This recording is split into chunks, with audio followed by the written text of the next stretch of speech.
Corey, I guess some of this is maybe internal, but it's maybe just your general thoughts.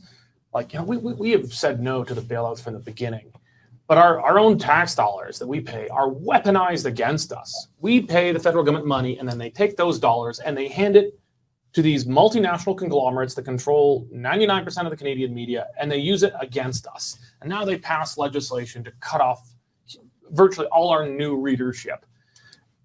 So maybe I want to ask the question in terms of just the Western Standard, but maybe the independent, the very few outlets in Canada that don't take bailout money. Do you think at some point they should? Because are we just going to be faced with literally zero media? Like the independents could all go under if, I like to think if we get more creative. I know it seems bleak, but it's hard. But I mean, if you just sink into the rest of the pile, you get lost among the heavyweights anyways. You're diving into a pool with them, which is now you're in their turf, and they're just going to shove you down further. But I mean, the desperation of being cornered and the odious nature of taking, your own revenues, taxing you, and then shooting back at you, that it is repugnant.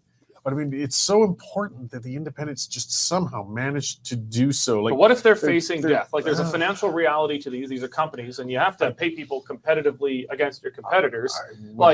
If it's faced with, at some point, I think we're faced with, fighting fire with fire. What do you do? I don't have a good, clear answer, but I just don't want to see one bigger pool. This is, as you said, we're behind. We're killing what should be an innovative market. We should be seeing outlets like this springing up like daisies. There's all kinds of talented people in the legacy media, and what's happening now is they're losing their jobs altogether. They should be evolving into smaller, independent outlets instead. I mean, the journalists themselves are losing out of this. As for jumping in and fighting fire with fire, I think it's just jumping onto the pyre together then is all that's going to happen. It might buy a little more time, but I know it's an ugly scenario. I don't have a clear answer. If I did, I'd be just starting an independent outlet.